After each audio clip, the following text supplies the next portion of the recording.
How'd you go from a surf instructor to an e-commerce guy? I mean, that's got to be an interesting story, right? Totally. I mean, so the whole idea came from a nightclub, actually. I was going to see one of my favorite DJs at a nightclub, and I was wearing some $5 beater shades I bought from Target. Right. And everyone in the club was coming up to me asking about my shades. They're like, "Oh my God, where'd you get those? Like, let me try them on." And that's where the whole idea came from. And I was just working as a surf instructor at the time. So I was at the beach all day seeing sunglasses. And so I saw a real need to create this product and create a brand that was, San Diego based, but also affordable. And Hmm. so we built social media pages and just started really hustling. That was right at the beginning of the rise of social media, Facebook, Instagram, things like that. So, we kind of hopped on those platforms, built a brand, through those platforms and just started networking like crazy. Awesome. I mean, so I'm trying to get into because the thing with e-commerce is, especially now where there's all these maybe material out there saying, it's easy, get online and you can sell.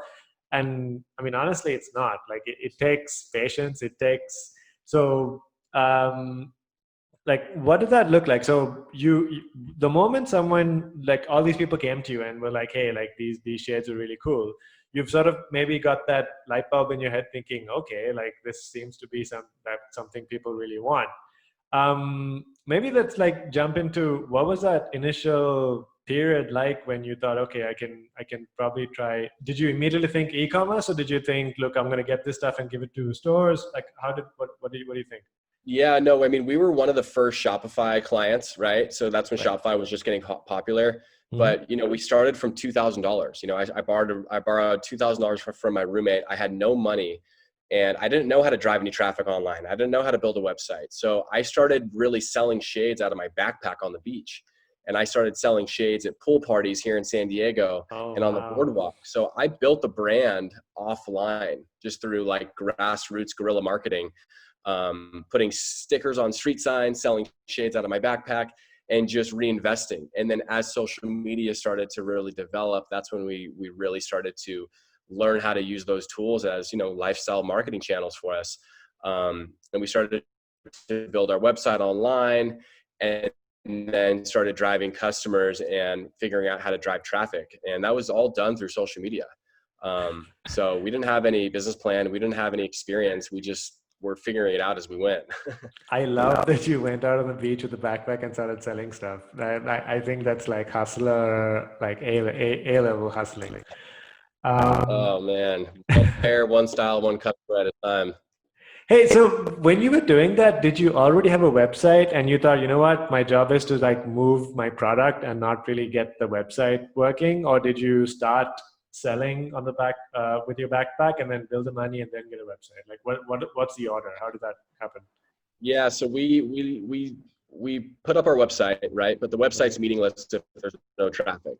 Yeah. So we had no way to drive traffic. So we had to make sales. So the only way we can make sales were doing live events in San Diego, selling shades organically on the beach, popping up a booth at different street fairs, things like that, and really building the brand offline, and in like a natural form, right? And then Mm. we really migrated to Facebook. And with Facebook, we built a Facebook page and had like 2,000 fans before even having a product. So we started figuring out like, do we have demand? Do we have interest? And we started putting out designs. And those designs started gauging a bunch of interest. And so we started building it organically through Facebook.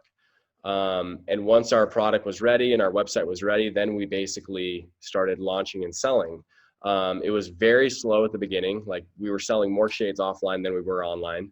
Um, but that's kind of the process, really hard to organically build online when you don't know what you're doing and you don't have any money to drive traffic. The only way to do it is grassroots level.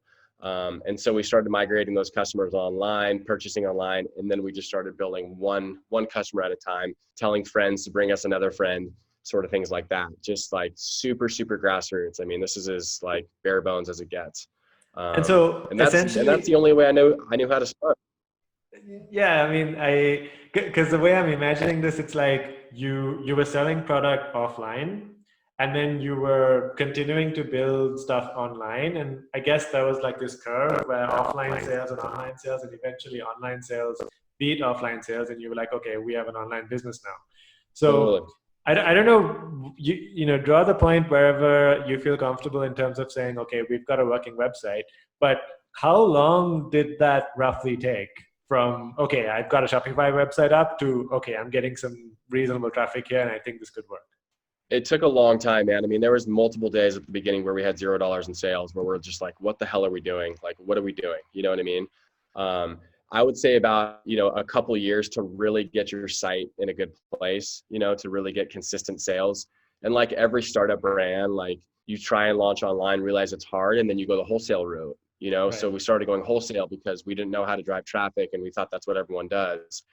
And then we figured out that that was a bad idea because it's super capital intensive and it's not complementary to a startup business with like terms, and your prices are really slashed and you lose a lot of control. And so we had a couple bad hiccups at the beginning with wholesale, and then we really focused on building it online. And then Instagram came up, and then that's when things really took shape. That's when I started to really develop a visual identity for the brand. That's when I really started to develop, content for the brand, working with photographers, working with athletes and DJs. And that's when things really took shape. And I just went crazy on Instagram early on. So Crazy. Facebook, Instagram, and it sounds like you did a lot of influencer marketing. Like you really found people who identified with Yeah. the brand you wanted to make, right? Yeah, when Facebook, changed their algorithm to where organic traffic was basically non-existent, Yeah. then Instagram really got popular. So we migrated to Instagram, and then that gave us a real like visual identity and kind of brand look, that we kind of used to just develop and build build a relationship and build content and connect with customers.